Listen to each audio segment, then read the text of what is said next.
r/AskReddit, what conspiracy do you actually believe and why? The one about chapstick tubes purposefully being round so they'll roll away never to be found again.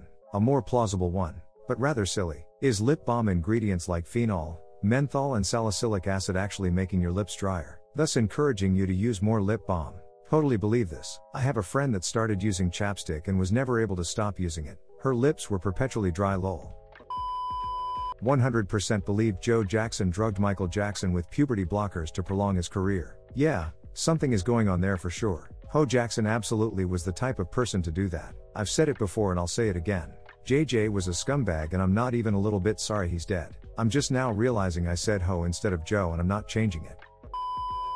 Government and UAPs, they know stuff that they cannot release, or they do not know what they are seeing and cannot admit that because it would be an admittance of loss of control of airspace. I think this is more plausible. Can't admit to your own citizens and your enemies that there is shit flying over every major metropolitan area that we can barely track, let alone combat. I love the idea of Disney making Frozen so that when people search Disney Frozen they'll see the movie instead of the theory Walt Disney's head was frozen and hidden somewhere in Disneyland. Dark. All I ever heard was he was put to cryosleep until some way is found to prolong his life. That after Occupy Wall Street, the rich feared the new French Revolution and are now investing heavily in artificially inflating tensions. Race, sexual orientation, trans, conservative versus progressive, etc. Via the media, the peasants won't overthrow the king if they're fighting each other. Remember guys, the media is a tool to keep us divided. It's really about rich versus poor, not Group A versus Group B. Ugly Sonic was a planned marketing move. Yeah, I believe this. They knew Ugly Sonic version 1 was going to get memed to hell by the internet. It was free marketing and hype. The Danish government is trying to get rid of a nation holiday and it takes up quite a bit of coverage from the media. The economical benefits are minimal at best and expects say temporary. The whole idea is not well received obviously, and none of the parties in government are willing to admit that it's their idea. The conspiracy is that the whole thing is just a distraction, while they are trying to pass some other law that's even worse, and the holiday thing is just to distract the population in the meantime. Given how badly this is communicated and defended, I don't see it as anything but a cover-up. I'm pretty convinced that they're doing it at this time, because union negotiations are coming up this spring. This way, they remove it as a national holiday, but get the unions to negotiate for it as a day off, like for example May 1st, rather than a wage increase. This way, they hope that people get paid less, and there's less risk of an inflation salary spiral. So, they want to get rid of it, but it's used as smoke and mirrors to affect union negotiations? Mattress stores are fronts for money laundering operations. Locations ridiculously oversaturating the market, never hiring, no advertising, sales, or customers, yet open day in and day out without fail. If not money laundering, then something else shady. I've heard the statement the best financially strategy is hiding your money in your mattress. Maybe they just left out the last part. Mattress store. There's always money in the mattress stand. It's a mattress, Michael. What could it cost? $10? The reason why women's clothing still doesn't have pockets is to sustain the entire bags industry. Which is fucking hilarious anyway, because guys have pockets and there's an entire subculture about finding the right everyday carry bag for us. It largely branches from vet/tactical circles, but still. Could easily do the same for women, but no. I was always confused by women up in arms about not having pockets. Are there not women clothing designers? I believe there are, and maybe we should be asking them why they don't put pockets in women's clothing. That women are being sold a lot more subpar and single-use products than men. Companies want to push the women like spending time and money on shopping trope because it earns them mass increase in revenue. And a lot of women have been indoctrinated to make it part of their culture.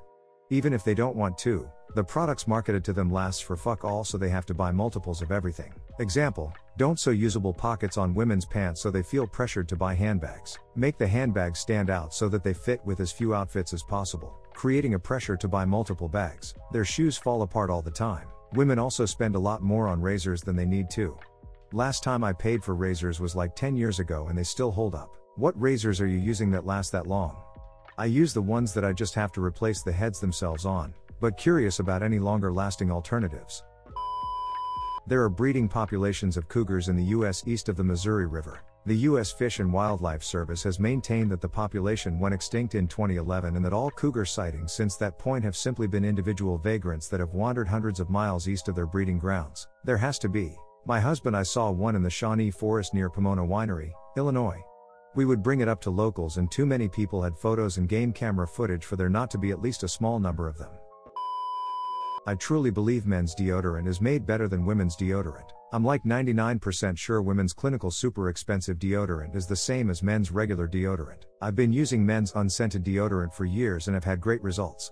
I know the truth. Not sure if this is true, but as a lady myself I prefer to use Old Spice over Secret or anything that has aluminum.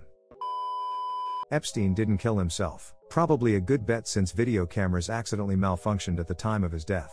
Yeah, that's normal. Maybe if a rich person wanted to off himself he would pay for the cameras to be turned off. Apparently camera malfunctions were extremely common in that prison. There was also something like 12 guards for 10,000 inmates. That a local cold case has suspects that all have connections to politics and that the police, after decades, are still only looking for witnesses and not using genealogical DNA search on the evidence because they're afraid as to where it will lead. What country? Probably most. I believe that the government is using advanced technology to spy on citizens. This is based on reports of government agencies using facial recognition software, drones, and other surveillance tools to monitor people's activities. I believe this because it is a logical conclusion. And the technology we're holding in our hands, yes, right now. Edward Snowden already blew the lid on this brother. It's true. My parents called me handsome and smart. It was an attempt to lift my confidence. Oh, that's not true. You're a big boy and the smartest guy I know. The Happy Holidays outrage was manufactured to incense the far right and ended up changing Christmas time forever. Same with the inclusion outrage to incense the far left, among other things on both sides. If you keep both sides upset enough they'll stay blind, angry and hungry for more, ultimately sabotaging any real chance for actual change. Most change is purely surface level to give a quick sense of satisfaction, then it's back to being outraged. JFK was also hit by a bullet from a Secret Service agent who accidentally fired at him after Oswald fired. It's not really conspiratorial. It is mundane but explains the magic bullet to a large extent. Everyone just buried it. I saw a documentary about this. So credible I actually believe it. Imagine the impact if it was widely accepted. It also explains the secrecy/cover-up around the assassination. Not shooting the president is pretty much the Secret Service's main job. What I believe, TWA Flight 800 was brought down by a missile. Why? Hundreds of eyewitnesses saw an object approach the plane prior to the explosion. The heavy involvement of both the CIA and FBI. When has the CIA ever been so involved into a crash investigation? Why did the FBI illegally take the investigation away from the NSTB? Why did they not allow any witness to testify? A Navy exercise happening close to its flight path. Unidentified radar contacts approaching the crash site, then leaving in a hurry. This will always be to me the most significant government cover-up, and it's sad it's pretty much forgotten. A missile brought down TWA 800. Yeah, the CIA hasn't been involved in any other major crash investigation that I know of. Even ones with suspected terrorist involvement like a bomb on board are handled by the FBI.